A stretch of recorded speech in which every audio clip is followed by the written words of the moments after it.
Channel creative physics by Mansi Bhardwaj. तो previous lecture में हमने फर्स्ट लॉ ऑफ थर्मोडायनामिक्स की लिमिटेशंस देखी थी। अब वो लिमिटेशंस आई तभी हमने जो है सेकंड लॉ ऑफ थर्मोडायनामिक्स का यूज किया। लेकिन thermodynamics second law of thermodynamics को करने से पहले हम क्या करते हैं, कुछ इंपॉर्टेंट टर्म्स करते हैं जो कि हमारे उस सेकंड लॉ ऑफ थर्मोडायनामिक्स में यूज होंगी। तो सबसे पहले देखो हमारा यहाँ पे स्पेसिफिक टर्म आती है। देखो हमारे पास बहुत बार ये दोनों टर्म आती है और हम कंफ्यूज रहते हैं कि क्या डेफिनेशन होती है। देखो amount of heat required to increase the temperature of material, यहाँ पे क्या है कि हमारे पास मटेरियल है, ठीक है, उसका टेम्परेचर हमें 1 डिग्री सेल्सियस तक इंक्रीज करना है और वो जो मटेरियल है वो कितना है, 1 ग्राम है, ठीक है, और उसका टेम्परेचर हमें 1 डिग्री सेल्सियस तक इंक्रीज करना है। वो टेम्परेचर इंक्रीज करने के लिए जितनी हमें अमाउंट ऑफ हीट रिक्वायर होगी वही हमारी क्या होती है, दैट इज स्पेसिफिक हीट। यहां से क्लियर हुआ, डेफिनेशन से क्लियर हुआ, क्या हुआ, वैसे यूनिट से भी हम देख सकते हैं, कैलोरी ग्राम पर डिग्री सेल्सियस। क्या हुआ, देखो यहाँ पे हमारे पास जो मटेरियल है वो 1 ग्राम है, ठीक है, उसका टेम्परेचर हमें 1 डिग्री सेल्सियस तक इंक्रीज करना है। तो वहां पे जो हमें हीट रिक्वायर होगी उसी को हम स्पेसिफिक हीट बोलते हैं। और हमारे पास जो इसकी यूनिट आती है वो कैलोरी ग्राम डिग्री सेल्सियस आती है, कैलोरी पर ग्राम डिग्री सेल्सियस।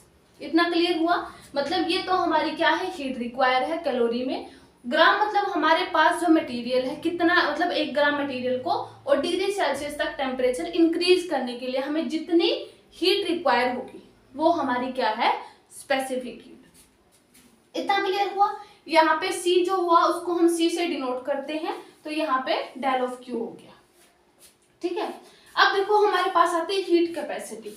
अब इन दोनों में डिफरेंस ये है कि यहाँ पे देखो amount of heat required to increase the temperature of sample of material. यहाँ पे तो हम सिर्फ और सिर्फ मटेरियल का टेम्परेचर इंक्रीज कर रहे थे, लेकिन यहाँ पे हम क्या कर रहे हैं, पूरा मटेरियल का सैंपल है उसका हमें टेम्परेचर राइज करना है 1 डिग्री सेल्सियस तक। और हमारे पास देखो यूनिट क्या होगी, जूल पर डिग्री सेल्सियस। देखो इन दोनों में डिफरेंस क्या हुआ, यहाँ पे तो हमारे पास क्या था, मटेरियल ऑफ 1 ग्राम की हमारे पास मटेरियल था, लेकिन यहाँ पे हमारे पास क्या है, सैंपल ऑफ मटेरियल है, ठीक है, बाय उसका टेम्परेचर हमें राइज करना है 1 डिग्री सेल्सियस तक। तो जितनी हीट रिक्वायर हमें होगी उसको हम बोलते हैं हीट कैपेसिटी, ठीक है। और इसकी जो यूनिट होती है हमारे पास जूल पर डिग्री सेल्सियस। तो क्या हुआ, उसकी 1 डिग्री सेल्सियस थी या फिर जूल पर केल्विन भी हो सकता है, ठीक है। तो सैंपल ऑफ मटेरियल का अगर टेम्परेचर हमें 1 डिग्री सेल्सियस तक बढ़ाना है और तब हमें जो हीट रिक्वायर होगी वो हमारी क्या होती है, हीट कैपेसिटी। इतना क्लियर हुआ। इसका हमारे पास फॉर्मूला क्या आता है, that is mass into specific heat, ठीक है। जो हीट कैपेसिटी होती है वो हमारी मास इनटू स्पेसिफिक हीट होती है। क्लियर हुआ। इन दोनों में क्या डिफरेंस होता है, यहाँ पे हमारे पास मटेरियल होता है 1 ग्राम का, या यहाँ पे हमारे पास सैंपल ऑफ मटेरियल होता है। इतना क्लियर हुआ। यहाँ पे हम ग्राम पर डिग्री सेल्सियस होता है और यहाँ पे हम क्या करते हैं, जूल पर डिग्री सेल्सियस होता है। इतना क्लियर हुआ। अब हम करते हैं जो हमारी नेक्स्ट टर्म आती है, ये हमारे पास नेक्स्ट टर्म है, that is molar heat capacity. अब मोलर हीट कैपेसिटी क्या होती है, amount of heat given to a system to increase the temperature of 1 mole of material.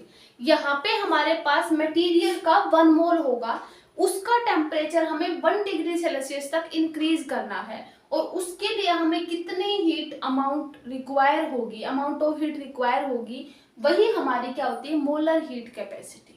तो हमारे पास यहाँ पे क्या हुआ, इसका जो फॉर्मूला निकल के आया वो क्या आया, that is del of Q is equal to N into NA।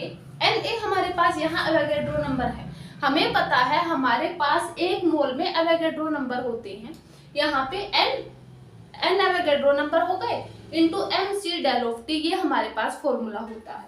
हमारे पास मोलर हीट कैपेसिटी का जो फॉर्मूला निकल के आया that is del of Q is equal to MC del of T। और यहाँ पे जो MC डेल ऑफ T है, यहाँ पे जो N और N और जो NA है वो क्यों ऐड किए गए हैं, क्योंकि हमारे पास यहाँ पे N एवोगैड्रो नंबर है। क्लियर हुआ। तो यहाँ पे हमारे पास मोलर हीट कैपेसिटी का क्या फॉर्मूला है, that is del of Q is equal to MC del of T, या फिर ये भी लिख सकते हैं ठीक है। तो अमाउंट ऑफ हीट गिवन कि हमें 1 ग्राम मोल का मटेरियल के 1 मोल का टेम्परेचर 1 डिग्री सेल्सियस तक इंक्रीज करने के लिए जितनी अमाउंट ऑफ हीट रिक्वायर होगी वो हमारी मोलर हीट कैपेसिटी होती है। क्लियर। तो अब हम देखते हैं हमारी नेक्स्ट इंपॉर्टेंट टर्म। देखो नेक्स्ट टर्म हमारे पास आती है दैट इज लेटेंट हीट। अब लेटेंट हीट क्या होती है? Latent heat of fusion form is represented when, जो लेटेंट हीट का जो फॉर्मूला है, ये फॉर्मूला है, is represented when m kg of solid it changes to a fluid. मतलब क्या है, हमारे पास कोई m किलोग्राम का कोई सॉलिड है और अगर वो फ्लूइड में चेंज हो जाता है एक मिक्स्ड टेम्परेचर पे, ठीक है, तो वहां पे हमारे पास जो डेल ऑफ क्यू होगी वो हमारे पास ml होगी। देखो हमारे पास लेटेंट हीट जो डी ऑफ क्यू है, हमारे पास लेटेंट हीट में दोनों अलग अलग टर्म बहुत बार लिखा जाता है कि डेल ऑफ क्यू को कई बार ml लिखा होता है और कई बार mcdt लिखा होता है। ये क्यों होता है? ये हमारे पास न्यूमेरिकल में भी गिवन होगा। किन किन केसों में होगा? हमारे पास अगर कोई सॉलिड अगर लिक्विड में चेंज हो रहा होगा तो हमारे पास हम जो डी ऑफ क्यू है या फिर डेल ऑफ क्यू है, इस हीट का जो फॉर्मूला लिखेंगे वो हम क्या लिखेंगे? दैट इज ml, ठीक है।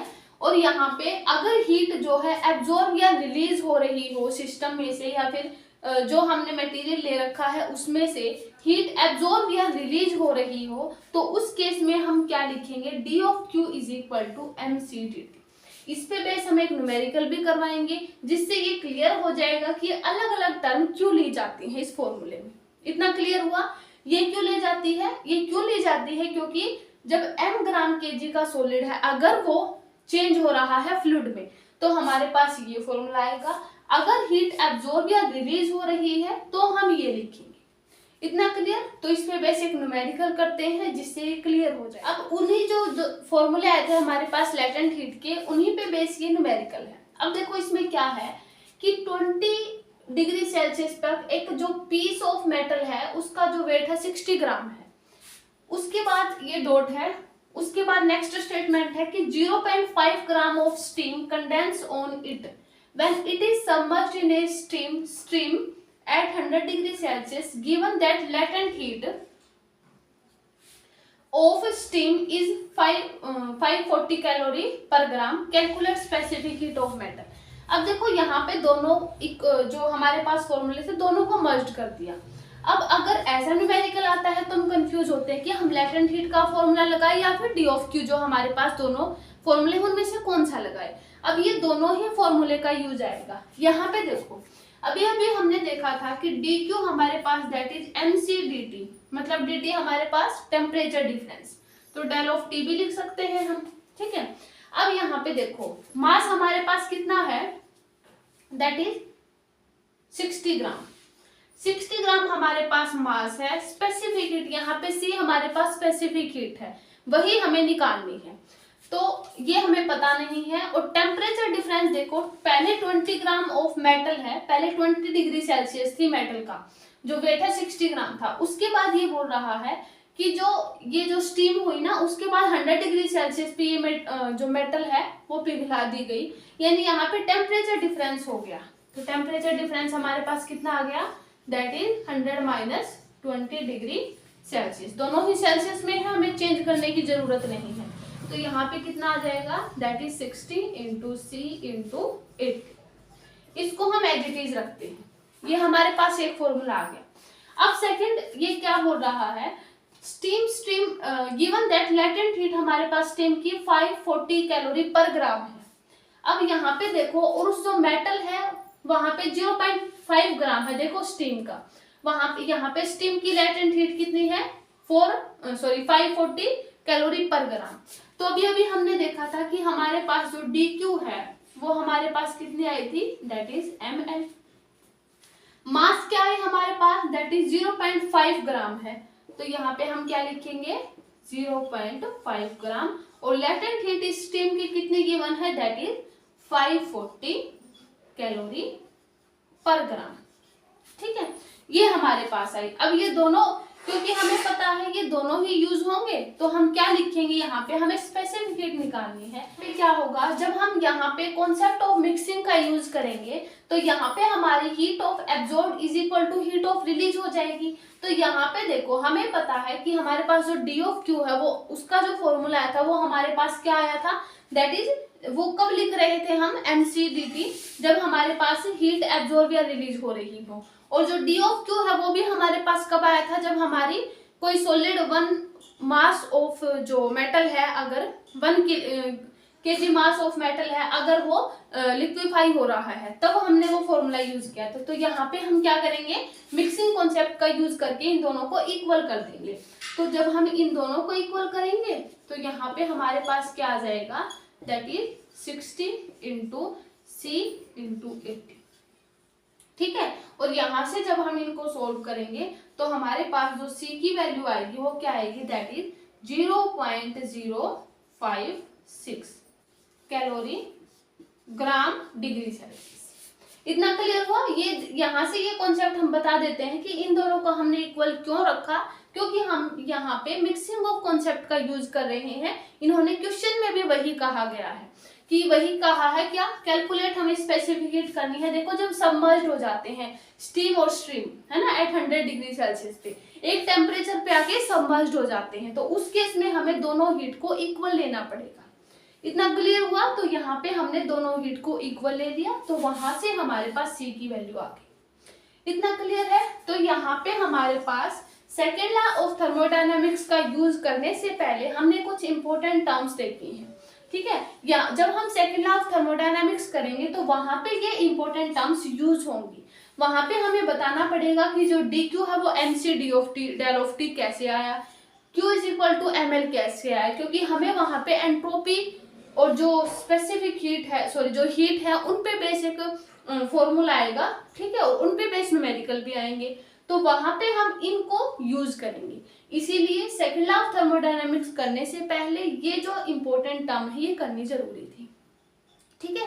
तो आज के लेक्चर में हम सिर्फ इतना ही करेंगे। हमने कुछ इंपॉर्टेंट टर्म्स देखी हैं। अब इन्हीं टर्म्स का यूज करके हम नेक्स्ट लेक्चर में सेकेंड लॉ ऑफ थर्मोडायनामिक्स को डिफाइन करेंगे और कुछ इंपॉर्टेंट न्यूमेरिकल और उनके फॉर्मूले देखेंगे।